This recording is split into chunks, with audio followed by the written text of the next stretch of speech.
Factors affecting mortality. सबसे पहला जो फैक्टर असर करेगा that is the standard of living. तुम्हारा स्टैंडर्ड लिविंग कैसा है? यदि स्टैंडर्ड ऑफ लिविंग अच्छा है means you eat good food, maintain hygiene, less stress, more comforts, जैसे कि तुमने गर्मी में एयर कंडीशनर लगा दिया, गर्मी एक्सट्रीम हीट तुमको नहीं लग रहा है, एक्सट्रीम ठंड में हीटर्स लगवा दिया, तुम्हारा लाइफ एकदम केयरफुली, तुम जब भी प्रॉब्लम आया भाग के मेडिकल सपोर्ट लिया, कार में गए, ठीक है ना। स्टैंडर्ड ऑफ लिविंग बहुत इंपॉर्टेंट पार्ट है। बच्चे लोग स्कूल में जा रहे हैं, ठीक है, और बच्चों को न्यूट्रिशन, आजकल डाइटिशियन का इसलिए रोल बढ़ गया है, तुम अच्छे डाइटिशियन से सलाह लेकर खाना दे रहे हैं, स्कूल्स कॉलेजेस में अवेयरनेस बढ़ गया है। सो स्टैंडर्ड ऑफ लिविंग सबसे बोलते ना, तुम देखो अमीर लोग में अगेन बीमारियां, लाइफस्टाइल बीमारियां रहते हैं कि रात को लेट जागना, बट बोलने का तात्पर्य पार्टी करना, वो बीमारियां हैं उनके। गरीब लोग, उनको खांसी ये सब वातावरण में रह के उन लोग का बॉडी स्ट्रांग हो जाता है गरीब लोग का, बट स्टैंडर्ड ऑफ लिविंग से भी असर होता है। ऐसे भी केसेस है जहाँ पे गांव में, भारत में 6 लाख गांव है, मेडिकल हॉस्पिटल नहीं होने की वजह से डेथ हुई है। ऐसे तो कितने सारे केसेस तुमको मिल जाएंगे। उसके बाद second number infant mortality rate, जिसके बारे में बताया था। इन्फेंट मोर्टेलिटी रेट में क्यों कमी आई है? इन्फेंट मोर्टेलिटी रेट में कमी आई है, ठीक है ना। उसकी कमी कैसे आई है? 2000 साल में मैंने ऑलरेडी बताया 66.6 का आंकड़ा था, 2015 में ये आंकड़ा 36.2 हो गया। मतलब पर 1000 इन्फेंट, मतलब 0 से 1 साल तक जो बच्चा, यदि डेथ हो जाती है बच्चे की, तो पहले 66 बच्चे मरते थे, अभी 36। इसका कारण क्या है? मैंने तुमको एग्जांपल दिया था नेल्सन हॉस्पिटल का, नासिक में 24 hour service, I think Bombay Naka side है ये, तो तुरंत वो लोग सपोर्ट देंगे तुमको, ठीक है। और सबसे इम्पोर्टेंट वैक्सीन बढ़िया आ गए हैं। इंटेंसिव केयर, यदि हॉस्पिटल में जाओगे सब सपोर्ट उन लोगों ने दिया है, इंटेंसिव केयर दिया है। पेरेंट्स भी एडुकेटेड हो गए हैं कि यदि बहुत ज्यादा बुखार है बच्चे को तो तुरंत एक कपड़ा लेते हैं, गर्म ठंडे पानी में भिगाते हैं और सर में रखते हैं, ये तो कॉमन सेंस है। तो ये सब लोगों का अवेयरनेस बढ़ा है, ठीक है ना। मेडिकल, और वहां पे 24 आवर्स डॉक्टर्स रहते हैं, तो सपोर्ट स्टाफ अच्छा है उसका, ठीक है ना। सो आगे बढ़ते हैं। Third, biological factors. बायोलॉजिकल जो भी स्पेलिंग, मैंने करेक्ट स्पेलिंग डालता हूँ ना, बायोलॉजिकल फैक्टर्स, हाँ।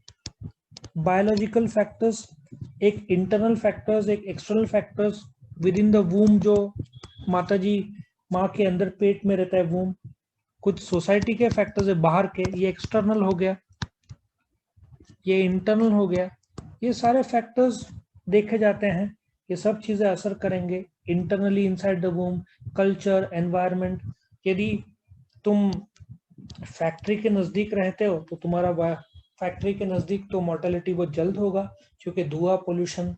यदि ट्रक ड्राइवर है, ट्रक ड्राइवर देखा गया है कि नॉर्मल जो जीते हैं उससे 10 साल कम है, 10 ईयर्स लेस, उसका आयुष्य 10 ईयर्स लेस रहता है, क्योंकि इतना स्ट्रेसफुल जॉब है। आई थिंक भारत में 85 लाख ट्रक्स है, लेकिन जितने ट्रक ड्राइवर है सबका आयुष्य यदि 70 साल है तो वो लोग 60 साल ही जिएंगे। तुम सोचो ना, दिन में इंडिया में 400 किलोमीटर ट्रक चलती है, एक ट्रक दिन में 400 किलोमीटर चलती है इंडिया में। इंडिया, ये अमेरिका में ये आंकड़ा 400 किलोमीटर है, सॉरी 800 किलोमीटर चलते हैं। यहाँ पे रास्ते, रोड्स खराब है, जिसकी वजह से बार बार प्रॉब्लम होता है। उनका खाने का टाइम नहीं, सोने का टाइम नहीं, टाइमली डिलीवर करना पड़ता है, तो ये भी फैक्टर्स असर करता है। बायोलॉजिकल, उनका बायोलॉजी थोड़ा खराब हो जाता है सब में, खास करके पीठ, रीढ़ की हड्डी, पीठ है ना वहां पे। फिर next is declining crude death rate, जैसे कि अगेन मैंने बताया था ये डेथ रेट डिक्लाइन हो रहा है। इंडिया में वेंटिलेटर्स का बढ़ोतरी हो गई है। ऑक्सीजन सिलेंडर्स फिलहाल शॉर्ट पड़ रहा है कोविड की वजह से, ये भी एबंडेंटली अवेलेबल है। इंडिया बहुत सारे फार्मास्यूटिकल, इनफैक्ट फार्मास्यूटिकल में इंडिया बहुत सारे दवाई यूएसए को बेचता है। तुम्हारा नॉलेज के लिए, पाकिस्तान के लिए मेन दवाई इंडिया से जाते हैं। पाकिस्तान ने रोक दिया था तभी उनकी हालत खराब हो गई थी। इंडिया के साथ झगड़ा किया था तो उन्होंने रोक दिया था कि हम इंडिया से कुछ नहीं खरीदेंगे। इंडिया ने बोला ठीक है, वहां के हॉस्पिटल की हालत खराब हो गई क्योंकि दवाई इंडिया से बंद हो गया। सो ये भी एक प्रॉब्लम है, declining crude birth death rate. तो आई होप तुमको क्रूड डेथ रेट समझ में आया। क्रूड डेथ रेट को हम फैटेलिटी रेट भी बोल सकते हैं। Fatality rate in short fatality rate per thousand population कितने लोग मरे, that is called as crude death rate. ठीक है ना। सो ये तुम्हारा क्रूड डेथ रेट के बारे में था। उसके बाद let us go to the next point, that is natality. वो तो ऑलरेडी बता दिया था। नेटेलिटी मतलब पर थाउजेंड पॉपुलेशन में जो बच्चे जन्मते हैं जन्म के टाइम में, crude birth rate which is India का 19 है। पहले बहुत बोलते ना अलग था, अभी ये 19 का आंकड़ा है। सो नेटेलिटी वक्त के साथ साथ कम हुआ है पर थाउजेंड जो लोग हैं, और ये आंकड़ा गवर्नमेंट 10 तक लाना चाहता है। ठीक है। Next point is migration. लोग माइग्रेट करते हैं, मतलब क्या वो असर करेगा? The answer is yes, migration.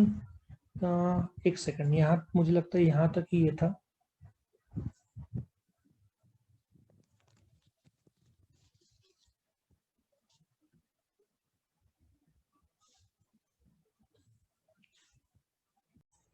Video पसंद आया तो लाइक कीजिए, अपने फ्रेंड्स के साथ शेयर कीजिए, उनका भी फायदा हो, और चैनल को सब्सक्राइब कीजिए। Thank you.